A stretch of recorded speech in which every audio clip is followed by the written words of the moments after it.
લિંગ અને ભેદો જે વ્રતનારે, દ્રવ્ય દેશ કાળાદિ ભેદ મૂળ માર્ગ સાંભળો જીનનો રે, પણ જ્ઞાનાદિની જે શુદ્ધતા રે, તે તો ત્રણે કાળે અભેદ મૂળ માર્ગ સાંભળો જીનનો રે.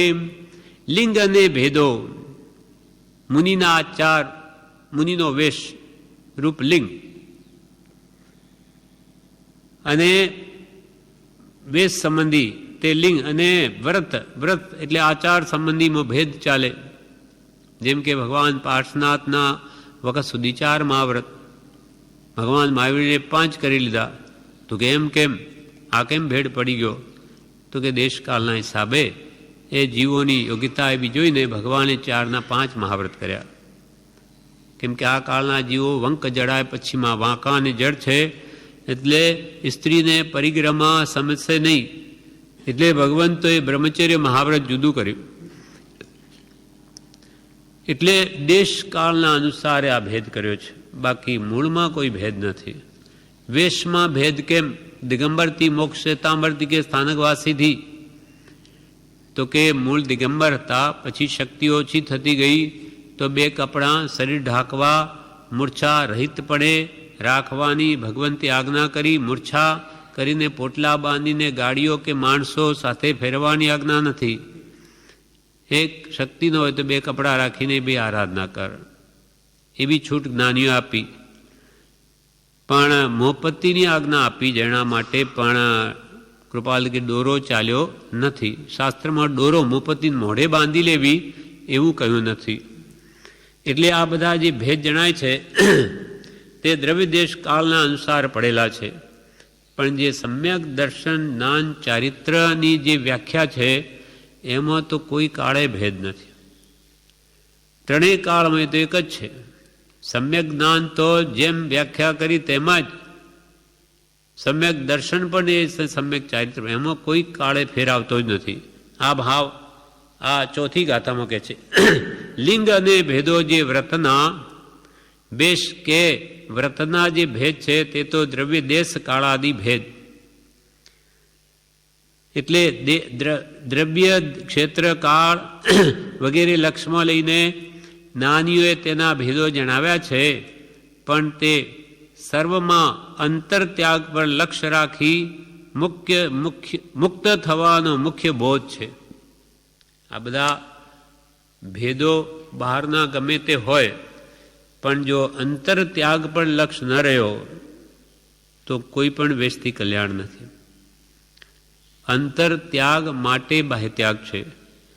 અંતરમાંથી રાગ દ્વેષ કશાય ભાવો કે વિષયો કાઢવા માટે આ બાહ્ય નિવૃત્તિ છે. અંતરંગ લક્ષ્ય જો ભૂલાઈ ગયો તો એ તો નહીવત પુણ્યનું કારણ થાય. જો સમ્યક હોય તો, દ્રવ્યલિંગીપણું પર નિર્ધાર્થ હોય તો. એટલે કે અહીંયા કહ્યું બ્રહ્મચારીજી, પણ તે સર્વમાં અંતર ત્યાગ પર લક્ષ્ય રાખી મુક્ત થવાનો મુખ્ય બોધ છે. અંતર ત્યાગ માત્ર બાહ્ય વેશ પહેરી લેવાથી કંઈ અંતરંગ ચારિત્ર આવતું નથી. એટલે નિષ્કુલાનંદે કહ્યું, ઉપરથી તો દીક્ષા લઈ લે. ઉપર તજે ને અંતર ભજે, એમ નવી સરે અર્થજી, વણસ્યો રે વર્ણાશ્રમ થકી, અંતે કરશે અનર્થજી, ત્યાગ નાટકે રે વૈરાગ્ય વિના. ઉપર તો છોડી દે, તજે, અને અંતર ભજે. શમશાણીઓ વૈરાગ્ય, દુઃખ ગર્ભિત કે મોહ ગર્ભિત, એટલે દીક્ષા તો લઈ લીધી, પછી ત્યાં સુખ મળ્યું, એટલે કે આપણાથી આ કેમ પડાય. પાછું મન વૈરાગ્ય ભૂસાઈ ગયો, શમશાનીઓ વૈરાગ્ય, દુઃખ ગર્ભિત, સુખ મળવા ચાલ્યો ગયો, તો કે પછી તો ઉપર તજે, અંતર ભજે. અંતરમાં એ વિષયો પ્રત્યે ઈચ્છા રહી ગઈ. એમ નવી સારે અર્થજી, એમ કલ્યાણ નહીં થાય. વણસ્યો રે વર્ણાશ્રમ થકી, અંતે કરશે અનર્થજી. ગ્રસ્તમાંથી મુનિ બન્યો, પણ અંતર વિષય કસાયને ભજવાવાળો હોવાથી અંતે કરશે અનર્થજી. તે ત્યાં જઈને પણ અનર્થ જ કરશે. એટલે કે સર્વમાં અંતર ત્યાગ પર લક્ષ્ય રાખી મુક્ત થવાનો જ્ઞાની પુરુષનો મુખ્ય બોધ છે. અંતર ત્યાગ પર લક્ષ્ય એ થઈ રહ્યો છે કે નહીં, તેના માટે બાહ્ય ત્યાગ સહાયક છે. પણ માત્ર વેશ પહેરીને જાણે બધું આપણે તો જ્ઞાન દર્શન ચારિત્ર ત્રણેય રત્ન આવી ગયા એમ ન માની લેવાય. દેશકાળને અનુસરીને વેશ, વ્રત, બાહ્ય આચરણ વગેરેમાં ભેદ પડે, પરંતુ જે રીતે આત્માના જ્ઞાનાદિ ગુણોની નિર્મળતા થવાથી મોક્ષ થાય છે એ વાતમાં તો મતભેદ થઈ શકે નહીં. મોક્ષ તો આત્માના જ્ઞાન દર્શન ચારિત્ર આદિ ગુણોની નિર્મળતા જેમ જેમ થઈને સંપૂર્ણતા થાય, સંપૂર્ણ શુદ્ધિ, મોક્ષ કયો નિજ શુદ્ધતા, ત્યારે જ મોક્ષ મળે. એ વાતમાં કોઈ કાળે ભેદ થયો નથી, થશે નહીં, થવાનો પણ નથી. જે મોક્ષે ગયા છે તે સર્વ મોહનીય કર્મનો ક્ષય કરી કેવળ જ્ઞાન પામીને મોક્ષે ગયા છે. જ્ઞાન દર્શન ચારિત્રની શુદ્ધતા એ જ મોક્ષ માર્ગ છે. જ્ઞાન દર્શન ચારિત્રની શુદ્ધતા એ જ મોક્ષ માર્ગ છે, એમાં કંઈ ભેદ નથી. ત્રણેય કાળમાં તે માર્ગ એક સરખો છે. એક હોય ત્રણ કાળમાં પરમાર્થનો પંથ. પણ જેઓ વસ્ત્ર વગેરેનો આગ્રહ કરે છે તેમને દેહમાં મમત્વ હોય છે, તેથી સમકિતથી મૂળ માર્ગથી ઘણું કરીને વિમુખ રહે છે.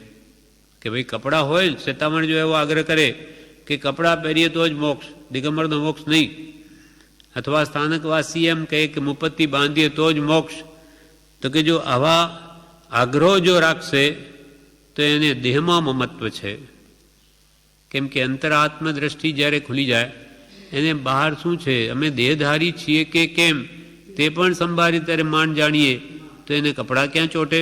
માનો કે મૂર્છારહિતપણે બે કપડાં રાખ્યા, પણ એવો જો આગ્રહ કરી બેસે કે કપડાં પહેરે શેતામણ તો જ મોક્ષ, અથવા મુપત્તિ બાંધે તો જ મોક્ષ, તો કે એવો વસ્ત્ર વગેરેનો જો આગ્રહ કરે છે તેમને દેહમાં મમત્વ હોય છે, તેથી સમકિતથી એટલે મૂળ માર્ગથી ઘણું કરીને વિમુખ રહે છે.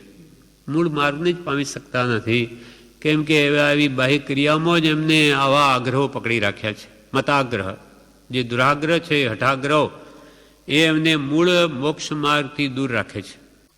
લિંગ અને ભેદો જે વ્રતનારે, દ્રવ્ય દેશ કાળાદિ ભેદ મૂળ માર્ગ સાંભળો જીનનો રે, પણ જ્ઞાનાદિની જે શુદ્ધતા રે, તે તો ત્રણે કાળે અભેદ મૂળ માર્ગ સાંભળો જીનનો રે. જ્ઞાનાદિની જ્ઞાન દર્શન ચારિત્ર આદિ ગુણોની જે શુદ્ધતા છે તે તો ત્રણેય કાળે અભેદ, ત્રણેય કાળમાં એમાં કોઈ ભેદ ન પડે, એક સરખું જ રહે. વેશ વ્યવહારમાં ભેદ હોય, વ્રતમાં પણ મૂળ આત્માના જ્ઞાન દર્શનાદિ ગુણોમાં ભેદ ન હોય. હવે આગળની પાંચમી ગાથામાં કે છે, હવે વ્યવહાર રત્નત્રયને ટૂંકામાં સમજાવે છે. નિશ્ચય રત્ન તે તો પહેલાં કહ્યું આત્માનું જ જ્ઞાન, આત્માની શ્રદ્ધા, આત્મામાં જ રમણતા. હવે વ્યવહાર રત્નત્રય જણાવે છે.